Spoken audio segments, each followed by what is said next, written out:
আসসালামু আলাইকুম। সাইদাস রন্ধন বিলাসের আরো একটি এপিসোডে সবাইকে স্বাগতম। বন্ধুরা, আজকে মেজবানি গরুর মাংস রান্না করে দেখাবো। এইভাবে মাংস রান্না করে যাকে খাওয়াবেন আপনার প্রশংসায় পঞ্চমুখ হয়ে যাবে। তো চলুন দেরি না করে রেসিপি শুরু করি। সেজন্য আমি এখানে 4 কেজি গরুর মাংস নিয়েছি। দেখুন, মাংসগুলোকে আমি এভাবে মিডিয়াম পিস করে কেটে নিয়েছি। সাথে রয়েছে হাড্ডি এবং কিছুটা চর্বি। প্রথমেই দিয়ে দিলাম 4 টেবিল চামচ আদা বাটা, 4 টেবিল চামচ রসুন বাটা। হলুদের গুঁড়ো দিয়ে দিলাম উঁচু করে 2 চা চামচ। মরিচের গুঁড়া দিলাম 4 চা চামচ।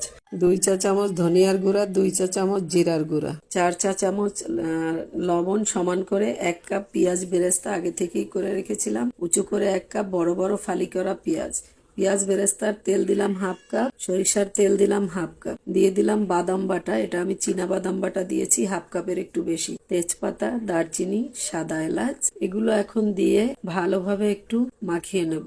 এই মাখানোটা হাত দিয়ে মাখালেই সব থেকে ভালো হয় এবং মাংসর টেস্টও ভালো আসে।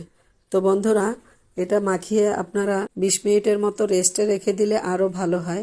তবে আজকে আমার সময় নেই, তাই আমি রেস্টে রাখলাম না। 4 চা চামচ গরম মশলার গুঁড়া দিয়ে দিলাম। এটা আমি স্পেশাল মাংসের মশলা বানিয়েছি। এটার রেসিপিও আমার চ্যানেলে রয়েছে। সাথে রয়েছে বিরিয়ানির মশলার রেসিপিও।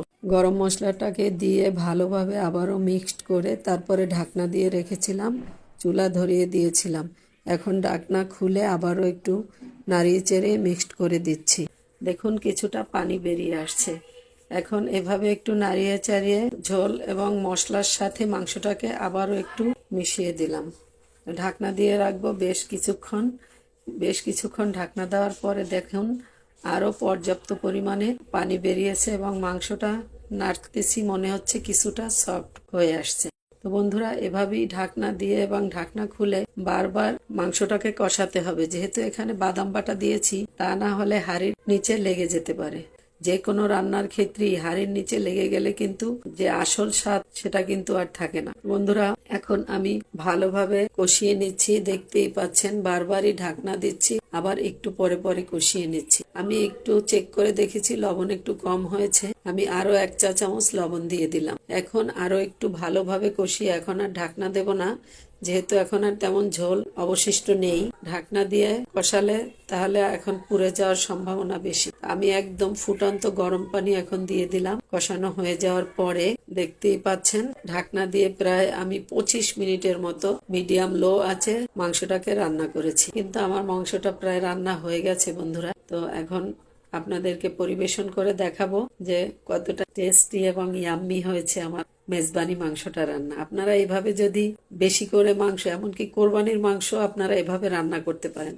কোরবানির মাংস এভাবে রান্না করলে কিন্তু বেশ স্বাদ হয়। আর গরুর মাংস, খাসির মাংস, এগুলো একটু একসাথে বেশি রান্না করলে অনেক টেস্ট হয়। অতিথি আপ্যায়নে এবং যে কোনো অনুষ্ঠানের জন্য এই মাংসের স্বাদ অতুলনীয়। একবার ট্রাই করবেন আশা করি। তো রেসিপি ভালো লাগলে লাইক, কমেন্ট এবং শেয়ার করে দিবেন।